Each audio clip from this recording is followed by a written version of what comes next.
ગણેશાય નમઃ। મિત્રો, આપની યુટ્યુબ ચેનલ ભક્તિ ધ્યાન સત્સંગમાં આપ સૌનું હાર્દિક સ્વાગત છે।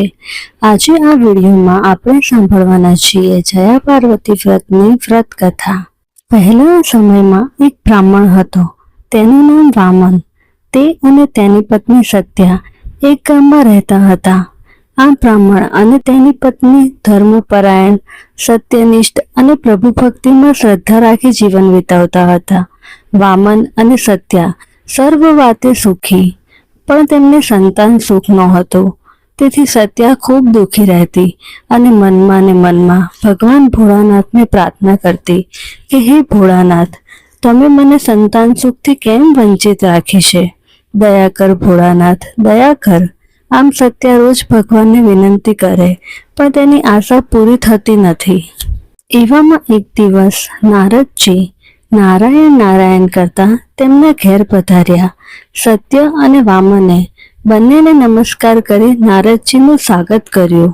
યથાવિધિ પૂજા કરી, પ્રણામ કરી સામે ઊભા રહ્યા। નારદજીએ આશીર્વાદ આપ્યા અને સત્યાની સામે જોયું તો તેના મુખ ઉપર ચિંતા દેખાઈ। નારદજીએ સત્યાને ઉદાસીનતાનું કારણ પૂછ્યું, ત્યારે સત્યાએ બે હાથ જોડીને કહ્યું, દેવર્ષિ, પ્રભુ કૃપાથી અને આપ જેવા સંતોના આશીર્વાદથી સુખી છીએ, પણ સવાશેર માટેની ખોટ છે। કૃપા કરી આપ અમને સંતાન પ્રાપ્તિનો ઉપાય બતાવો।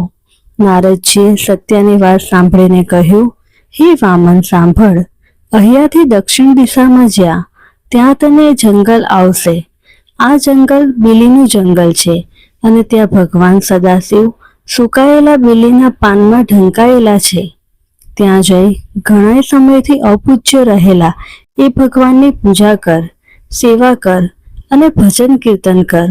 ભગવાન સદાશિવ તો ભોળિયા ભગવાન છે, તારા ભક્તિભાવથી ખુશ થશે અને પછી તારું દુઃખ દૂર થશે, માટે ત્યાં જાઓ।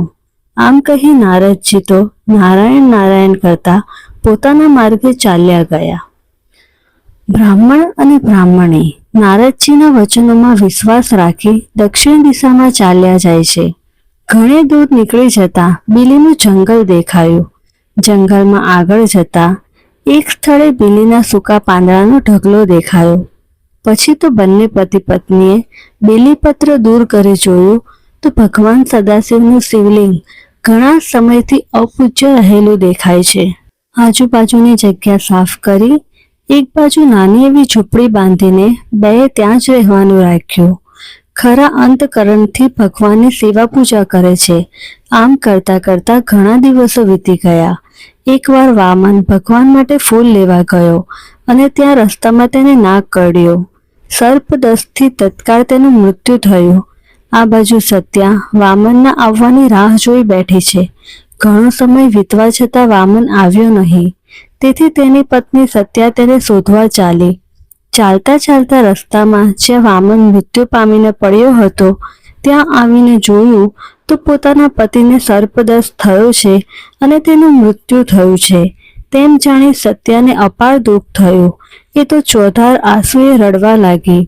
પાર્વતીએ જાણ્યું કે બ્રાહ્મણ પત્ની રડે છે અને પોતાના ભક્તના માથે દુઃખ આવ્યું છે, એટલે ભગવાન શંકરને કહ્યું, પ્રભુ, આપણા ભક્તોના માથે ભીડ પડી છે અને તે મારાથી સહન થતું નથી, માટે ચાલો આપણે તેની પાસે જઈએ અને તેના દુઃખ દૂર કરીએ। આમ કરી પાર્વતીજી અને ભગવાન શંકર, વામન અને સત્યા છે તે જંગલમાં આવ્યા। માં પાર્વતી અને ભગવાન શંકરને પોતાની સન્મુખ પ્રગટ થયેલા જોઈને સત્યા એકદમ ઊભી થઈ ગઈ। માં પાર્વતીને બે હાથ જોડી પગે લાગી અને રડવા લાગી। માતાજીને સ્તુતિ વિનંતી કરી, હે માં, મારા પતિદેવને જીવિત કરો। માં, આપ તો જાણો છો કે મારો આધાર મારા પતિદેવ છે, તેમના સિવાય હું જગતમાં જીવી નહીં શકું। આટલું કહેતા કહેતા સત્યા કરુણ વિલાપ કરવા લાગી। સત્યાના માથે હાથ ફેરવી જગદંબામાં પાર્વતીજીએ કહ્યું, બેટા રડ નહીં, ભગવાન ભોળાનાથ સો સારાવાના કરશે। આમ કરીને તેમને વામનના નિર્જીવ દેહ પર હાથ ફેરવ્યો કે તુરત જ વામન આળસ મળીને ઊભો થઈ ગયો। જ્યાં તેની નજર શંકર અને પાર્વતીજી ઉપર પડી કે તેઓ તેમના પગમાં પડી સાષ્ટાંગ દંડવત પ્રણામ કર્યા પાર્વતીજીએ અને શંકર ભગવાને બંને પતિ પત્નીને આશીષ આપતા બોલ્યા, તમારું કલ્યાણ થાઓ અને તમારા બંનેની અપૂર્વ ભક્તિથી અમે પ્રસન્ન થયા છીએ.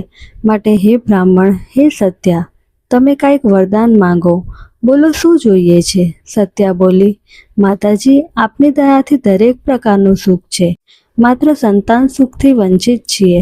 કૃપા કરીને અમારે ત્યાં પુત્ર પ્રાપ્તિ થાય એવું વરદાન આપો. પાર્વતીજીએ સત્યાને કહ્યું, પુત્ર સુખ મળે, પણ જો હું કહું તેમ કરો તો અવશ્ય તમારી મનોકામના પૂર્ણ થાય. માતાજીનું કહેવું સાંભળી સત્યા બોલી, માં, આપ જેમ કહેશો તેમ કરવા તૈયાર છું, માટે કૃપા કરીને આપ કહો. પાર્વતીજીએ સત્યાને કહ્યું, અષાઢ માસની સુદ તેરસના દિવસથી તું મારું જયા પાર્વતીનું વ્રત કર, તો તારી આશા પરિપૂર્ણ થશે. અષાઢ માસની સુદ તેરસથી વ્રત લેવાનું અને અષાઢ વદ ત્રીજને દિવસે આ વ્રતનું ઉજવણું કરવાનું.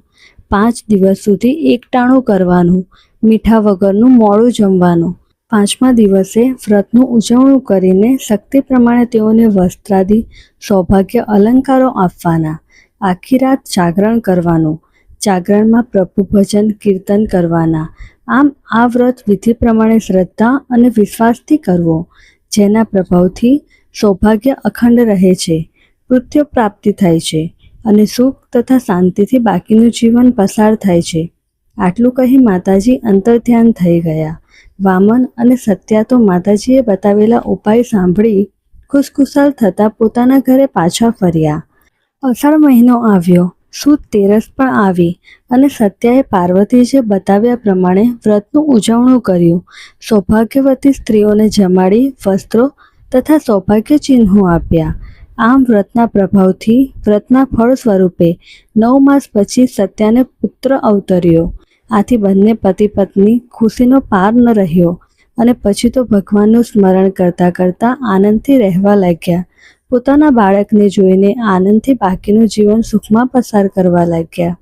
હે માં જયા પાર્વતી માં, તમે જેમ બ્રાહ્મણ અને સત્યાને ફળ્યા તેવી રીતે કથા સાંભળનાર, કથા વાંચનાર સર્વે ભાવિ ભક્તોને ફળજો. જય શ્રી કૃષ્ણ.